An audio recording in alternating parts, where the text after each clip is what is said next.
हम में से ज्यादातर लोग कई सालों तक स्कूल जाते हैं।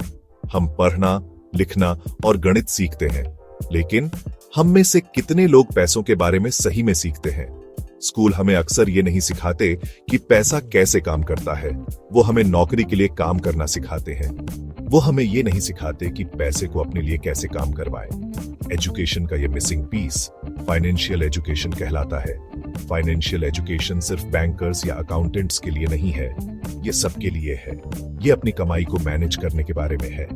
ये अपनी सेविंग्स को समझदारी से इन्वेस्ट करने के बारे में है। बहुत से लोग सोचते हैं कि अमीर बनने के लिए बहुत पैसा कमाना जरूरी है, लेकिन सच ये है कि ये सिर्फ इस बारे में नहीं है कि आप कितना कमाते हैं। ये ज्यादा इस बारे में है कि आप अपने पैसों का क्या करते हैं। इसे एक नई भाषा सीखने जैसा समझो। अगर आपको पैसों की भाषा नहीं आती तो आप हमेशा स्ट्रगल करोगे।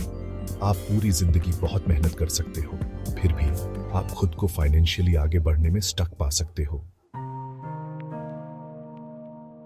मैं खुशकिस्मत था कि मेरे दो फादर्स थे जिन्होंने मुझे बहुत इन्फ्लुएंस किया।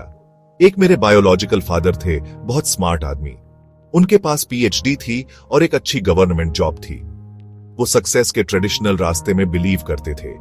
वो हमेशा मुझे कहते थे, स्कूल जाओ, अच्छे नंबर लाओ और एक सेफ सिक्योर जॉब ढूंढो, बेनिफिट्स के साथ।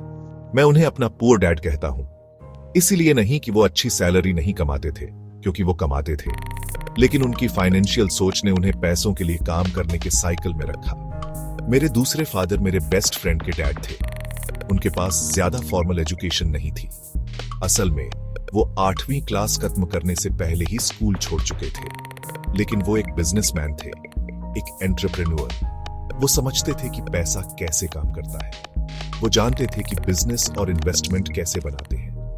मैं उन्हें अपना रिच डैड कहता हूं। उन्होंने मुझे पैसों के बारे में ऐसी चीजें सिखाई जो मेरे पुअर डैड कभी नहीं सिखा पाए। उन्होंने मुझे सिर्फ पे चेक कमाने से आगे की दुनिया दिखाई।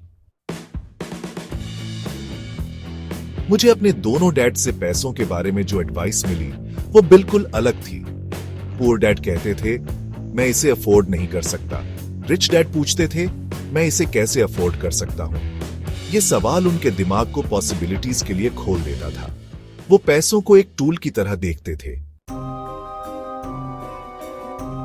बहुत से लोग सोचते हैं कि वो इतनी मेहनत क्यों करते हैं, लेकिन कभी अमीर क्यों नहीं बन पाते। वो उस चीज में फंसे रहते हैं जिसे मैं रैट रेस कहता हूं।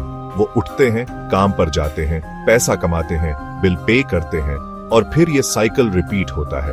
वो पे चेक टू पे चेक जीते हैं। अगर उन्हें रेज मिलती है तो उनके एक्सपेंसेस भी अक्सर बीआरएच जाते हैं। ऐसा इसलिए होता है क्योंकि उनके पास फाइनेंशियल लिटरेसी की कमी है।